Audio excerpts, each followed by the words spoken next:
Hello and welcome to Conscious Curiosities, where we unlock the wisdom of the universe which lies within us. I'm Maria Luz, your host, a certified hypnotist, astrologer, and psychic medium. And I have been doing a little series on the 4 elements in astrology because it's summer in Seattle and we live for this time of year. So these are shorter episodes. If you haven't listened to the first one, which was on fire, you may want to go back because I give a brief introduction to the concept of the elements in astrology.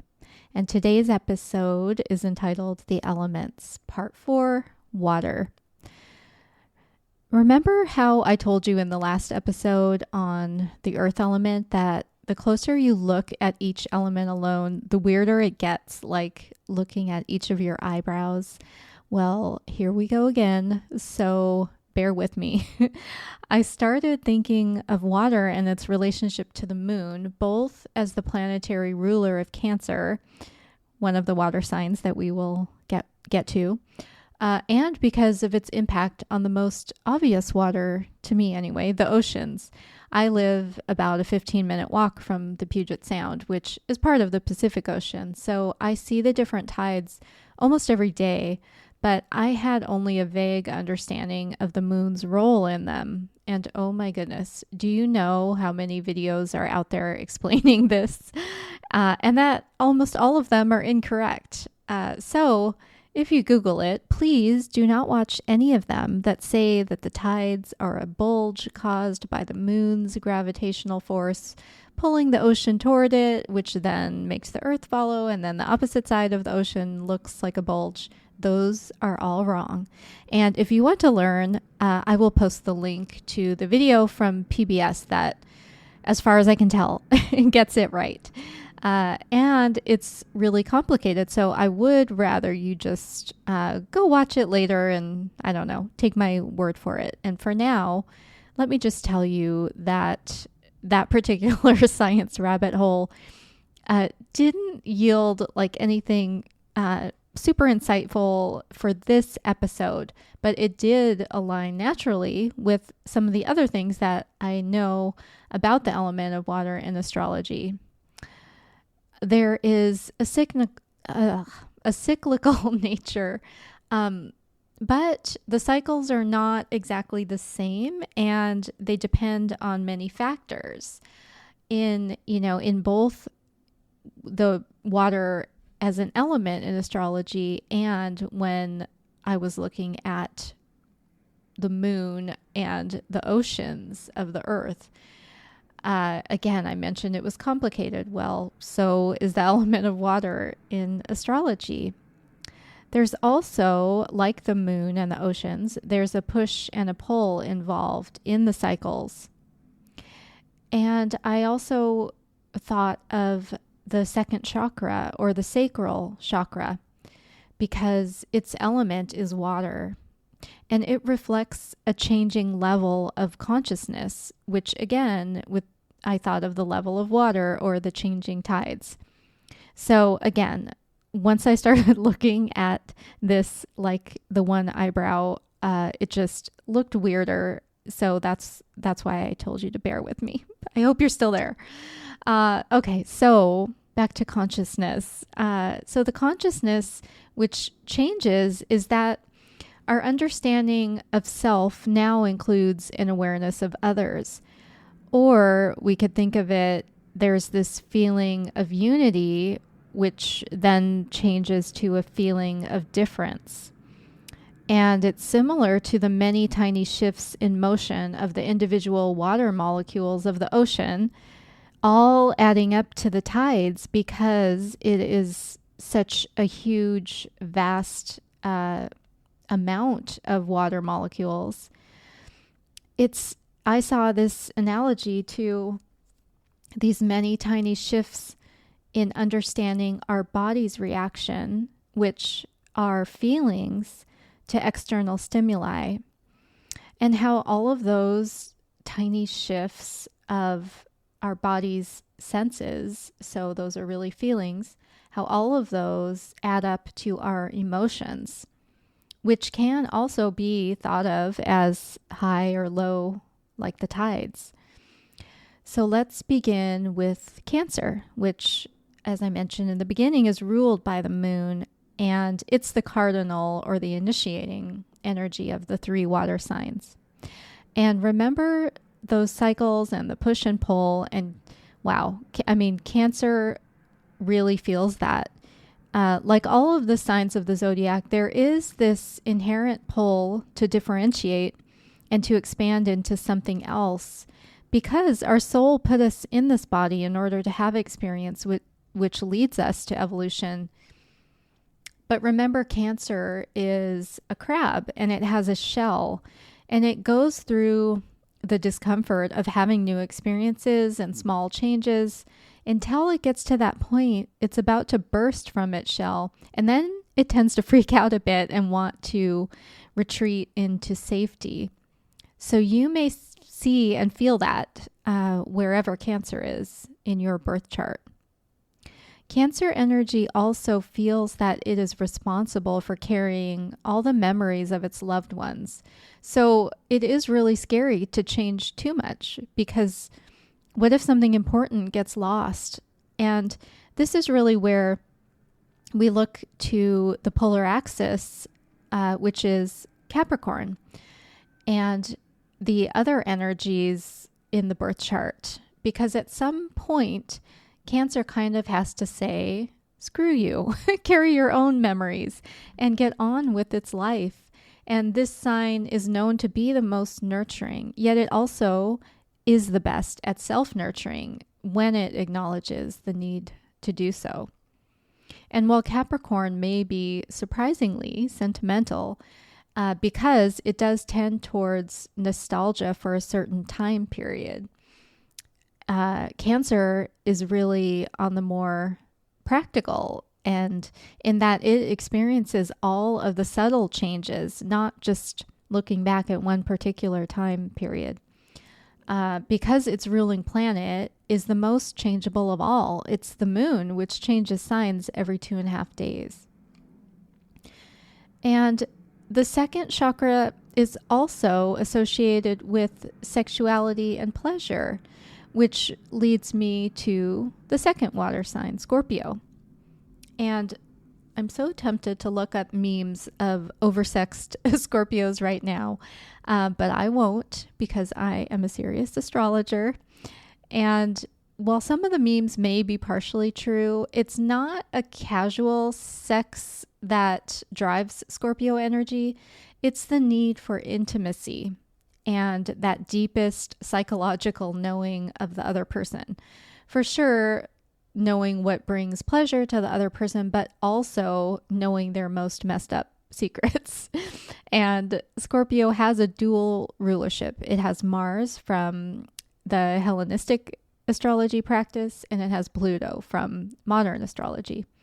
And those two are the most intense planets, which makes Scorpio, at least in my opinion, the most intense of the zodiac.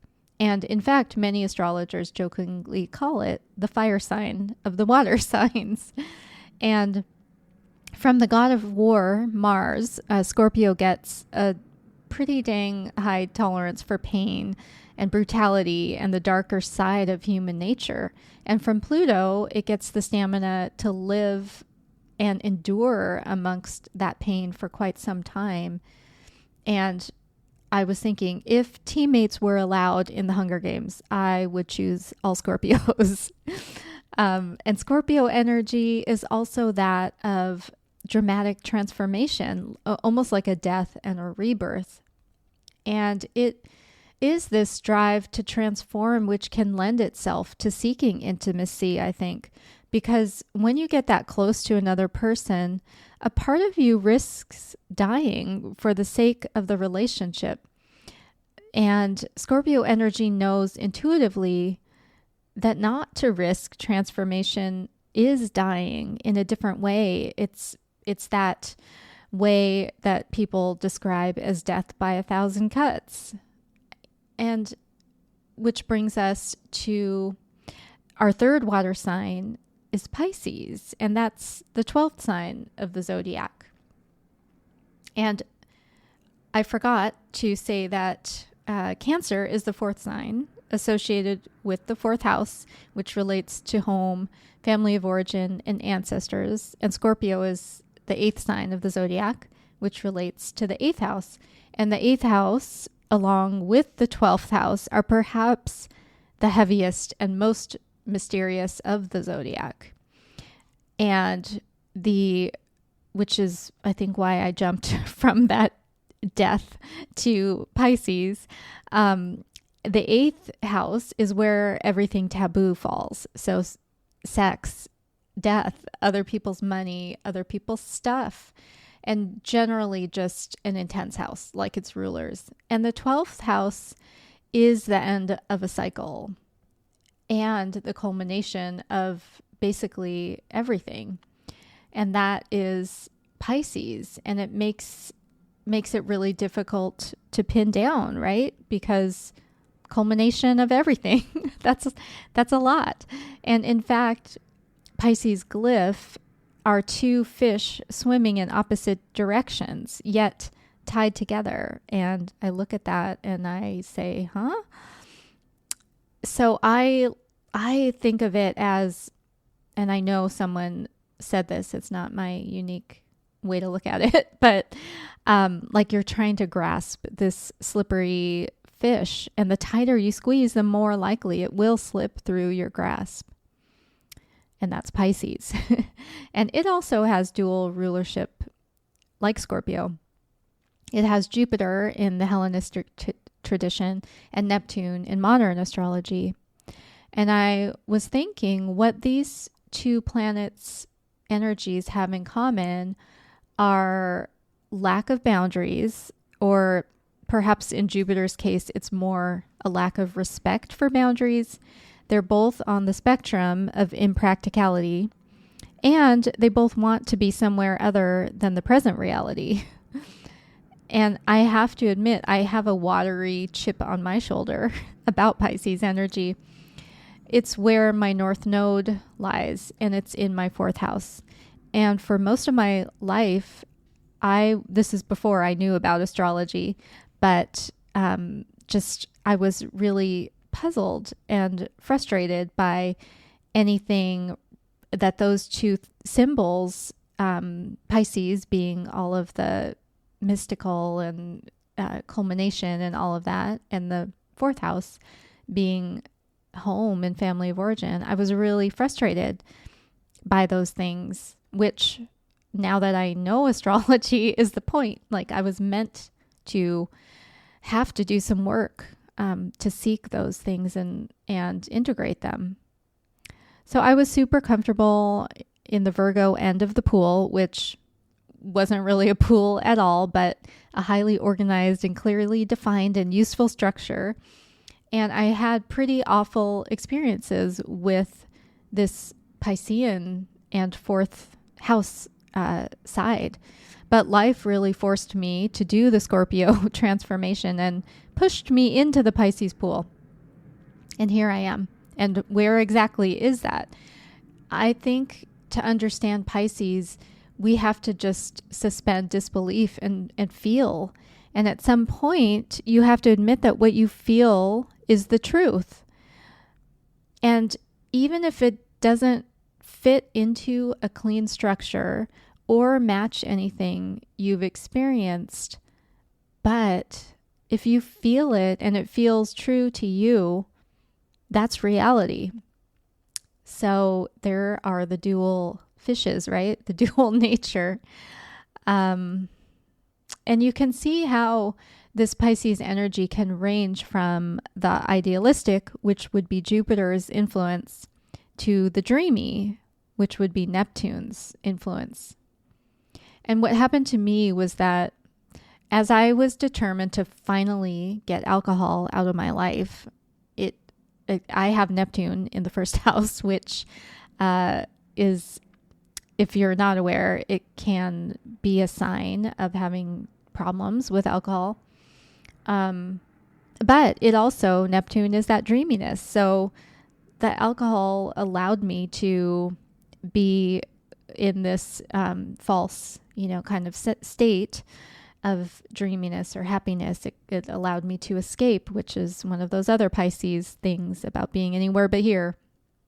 So when I was determined to finally get out of that, and my neural pathways were open for reconstruction, well, they also opened access to other realms.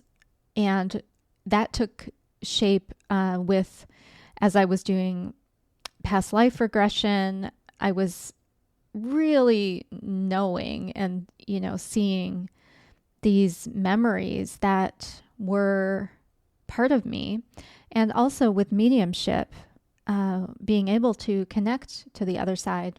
And lately with animal communication, which I'm just so excited about. And it's so magical and fun. But anyway, I put up a good fight to remain on the rational Virgo side of the street.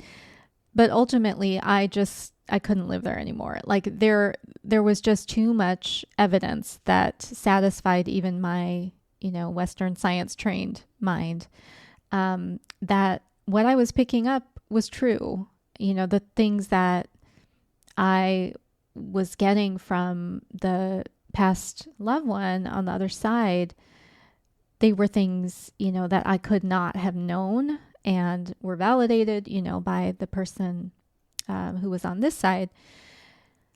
And eventually, again, what I was feeling was true, and I knew it was true. So we have come full circle. I came full circle.